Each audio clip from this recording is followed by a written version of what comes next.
Langar house లో నివాసం ఉండే శ్రవంత్కి విద్యుత్ అధికారులకు మధ్య జరిగిన ఘర్షణ చర్చనీయాంశంగా మారింది. తన కరెంటు బిల్లు అధికంగా వస్తుందని విద్యుత్ అధికారులకు శ్రవంత్ ఫిర్యాదు చేయగా 30,000 జరిమానా కట్టాలని విద్యుత్ అధికారులు తేల్చి చెప్పారు. దీంతో ఒక్కసారిగా వాదోపవాదాలు పెరిగి కొట్టుకునే వరకు వెళ్లింది.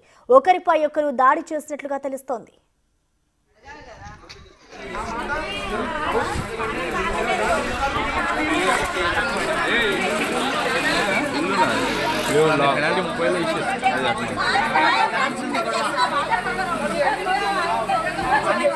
లంగర్ హౌస్ పోలీస్ స్టేషన్ పరిధిలో గొల్లబస్తీలో నివాసం ఉండే శ్రవంత్ విద్యుత్ శాఖ అధికారులను వెళ్లి తమకు గత కొన్ని రోజులుగా కరెంటు బిల్లు అధికంగా వస్తుందని ఫిర్యాదు చేశాడు.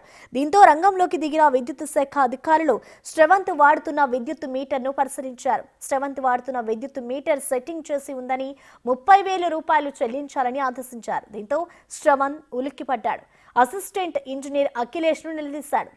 మాట పెరిగి ఇద్దరి మధ్య వాగ్వాదం చోటు చేసుకుంది. దీంతో ఆగ్రహానికి లోనైన ఏఈ అఖిలేష్ శ్రవంత్ పై హెల్మెట్ తో దాడికి పాల్పడ్డాడని బంధువులు తెలిపారు.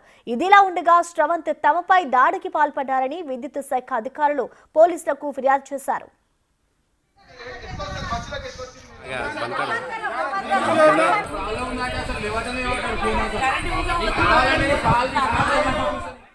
ఈ గొడవ జరుగుతున్న సమయంలో విద్యుత్ శాఖ సిబ్బంది 20 మంది శ్రవంత్ ఇంటి వద్దకు వెళ్లి గందరగోళం చేసినట్లుగా స్థానిక మహిళలు చెబుతున్నారు. ఇరువురు నుంచి ఫిర్యాదులు అందుకున్న లంగర్ హౌస్ పోలీసులు విచారణ జరుపుతున్నారు.